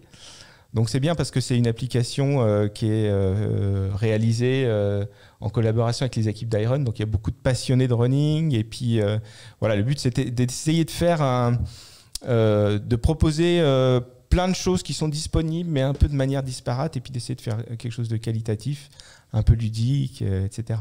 Donc en fait, le but c'est de proposer des choses et de simplifier un peu la vie des coureurs. Donc la première chose qu'on a voulu mettre en place, c'est alors des parcours. Les parcours, alors c'est tout bête, il y en a des millions sur Strava, mais c'est que des traces GPS. Donc là, on a mis en place des parcours un peu éditorialisés, un peu de découverte, les super spots. Ce qui existe dans la randonnée.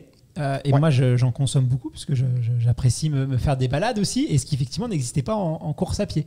Ce côté un peu, il y a des photos de certains passages, des histoires, des anecdotes, des choses où on te dit regarde là, tu as cet arbre là, et c'est hyper bien. Et c'est vrai que ça n'existe pas en running, et c'est quand même dommage. Alors le petit truc qu'on a apporté, enfin qu'on a essayé d'apporter, c'est j'ai vu moi je suis très fan de technologie, donc moi gérer un tracé GPS, l'importer sur ma montre, etc., ça ne me pose aucun problème. Mais en fait, il y a beaucoup de gens qui ont des montres de très haut niveau, et puis en fait, qui n'arrivent pas à faire cette manipulation de base. Donc en fait, on a simplifié le truc, on s'est connecté avec Garmin et Suunto, et en fait, juste en un clic, depuis l'application Iron Club, vous allez pouvoir envoyer directement le tracé sur Garmin sans avoir à télécharger des fichiers, à les transférer sur d'autres applications. Et ça va vous permettre de trouver facilement la navigation. Et voilà. Le but, c'était à chaque fois d'essayer de trouver un truc un peu plus simple. Mais par contre, rassure-moi, Manu, parce que j'ai vu le screenshot qui est apparu sur le formidable écran derrière Guillaume. On n'est pas obligé d'aller courir autour de Nancy. Non, parce que en fait, c'est moi. Alors j'avoue, c'est moi qui ai fait les captures d'écran. Donc effectivement, comme j'ai proposé des écrans, des parcours autour de Nancy, effectivement, c'est filtré. Alors les parcours sont localisés en fonction de là où tu es. Donc ça va te proposer des parcours autour de ta position. Donc, comme c'est moi qui ai fait les captures d'écran, c'est près de chez moi. Me voilà rassuré, je suis pas obligé d'aller vivre en Lorraine. C'est très sympa. Ah, mais c'est joli. Je dis pas le contraire, mais ça implique un déménagement. Alors après, on a fait un annuaire de course. Alors là, c'est pareil. Il y a tellement d'annuaires où en fait, il y a une date et une distance. Que nous, on a plutôt axé les choses sur un maximum d'informations et voilà, des fiches courses qui sont très détaillées, qui sont suivies dans le temps. Donc, on a les différentes éditions. À chaque fois, il y a les épreuves et tout ça. Donc, on essaye... Il y a plein de choses à faire autour de ça. Et d'ailleurs, notamment sur le moteur de recherche. Ça veut dire qu'aujourd'hui, tu cherches une course, tu peux rechercher que par la date et la région. Bon, mais moi, si je cherche un parcours plat, moi, si je cherche une course conviviale, moi, si je cherche des paysages, comment je fais? Voilà, donc là, je te dis, il y a du boulot à faire. Ça fait partie des critères qui sont... Tu peux régler avec un curseur. Est-ce que tu recherches le niveau de performance? Est-ce que tu cherches la beauté du paysage, le cadre, la météo? Je sais pas, si tu veux courir en machin. Alors, la météo, c'est difficile d'anticiper. Mais non, mais l'été, tu vois, si tu cours, j'imagine, en mois d'août au mois de juin à Marseille ou en Lorraine, c'est pas le même climat, tu vois. Donc là, on est très dur avec les organisateurs. Ils nous ont dit au début, ça fait beaucoup d'infos que vous nous demandez et tout ça. Et puis en fait, quand ils ont vu le résultat, ils ont dit ah ouais, mais c'est génial parce que c'est bien détaillé et les gens. C'est avec des étoiles là, comme voilà, sur. Et là, comme sur Iron, performance, machin et tout. Tu mets ça. On va pouvoir ajouter tout ça. Mais ce qui est pas mal, c'est que les courses ont mis les services, c'est-à-dire est-ce qu'il y a un service de garderie? Est-ce qu'il y a des beaux paysages? Enfin voilà, il y a plein de petites choses en plus. Voilà, on a essayé de faire un truc un peu sympa. Ensuite, on a fait toute une partie voyage. Donc, on travaille avec des agences de voyage, dont une particulièrement qui s'appelle Contrast, qui propose des voyages marathon de New York, marathon de Chicago, donc les classiques marathons de Berlin, mais aussi des trails, genre trail de la muraille de Chine. Ils appellent ça des trip and trail. Donc au Costa Rica, ils organisent des petites... il va y avoir une semaine et puis des petits parcours, 10 km, 15 km en mode trail chaque jour et tout ça. Il y a plutôt des formats sympas. Donc voilà. Et dernière partie, on a fait une partie entraînement. Donc là, c'est pareil, c'est le but de donner un petit coup de main à Fred. Donc au début, ça va prendre la forme d'entraînement communautaire. Donc on va proposer, le club va proposer un peu une séance que tout le monde pourra faire chez soi avec sa montre. Et le but, c'est de pousser un peu les gens à exploiter toutes les capacités de la montre. Et donc là, on va pouvoir faire soit des séances de VMA qui seront personnalisées en fonction des paramètres qu'on aura, soit des séances de PPG où sur certains modèles, vous aurez même les animations, certains modèles de montres, les animations par exemple pour faire des fois, alors le squat, vous savez tous le faire, mais si je vous dis jumping jack ou etc., ou la planche Spiderman, et des fois, et d'avoir la petite animation sur la montre, c'est pas la qui planche vous Superman rappelle... non, Spiderman. Parce que je connais le Superman, mais je connaissais pas le Spiderman. Ah non, la planche Spiderman, c'est avec le genou qui monte. Tu as encore plein de choses à découvrir. Tu sais, moi la musculation, ça fait 10. Donc je vais te dire, là, je veux bien te croire. Donc voilà, en un clic, vous pourrez transférer le programme directement sur votre montre. Donc voilà, dans le but de simplifier et puis que les gens n'aient pas à programmer tout sur la montre. On peut la retrouver où, cette application? Alors, elle est disponible sur le store iPhone et puis Android. Et il y a un site qui est iRun.club. Donc, i-run.club. Écoute, moi, je l'ai téléchargé. Je n'ai pas encore mis mon parcours vers chez moi, mais je vais le faire. Fred, écoute, je t'invite à le faire aussi. Comme ça, si un jour vous voulez croiser Fred lors d'un de vos footings, attention, tu vas croiser du monde. Tu peux mettre ton petit parcours. Voilà, tiens, je t'invite à le faire. Tous ceux qui nous écoutent, n'hésitez pas à créer un petit parcours et puis envoyez-le nous. Comme ça, on verra si on peut peut-être se retrouver un jour sur un entraînement, si ça te dit. Si vous êtes prêt à courir très tôt le matin, il n'y a pas de souci me concernant. Tu sais, je suis sûr qu'il y en a plein qui seraient prêts pour te croiser. Moi, je serais ravi de faire un petit footing avec toi, en tout cas. Manu, merci infiniment pour toutes ces infos. Fred, c'est un épisode passionnant. Je suis sûr qu'on aura encore d'autres sujets qui nous attendent dans les prochains mois. Et je te donne rendez-vous dès lundi prochain pour un nouvel épisode. À lundi prochain. À très vite. À bientôt. Cette émission vous a été proposée par iRun.fr, spécialiste running, trail et fitness sur Internet.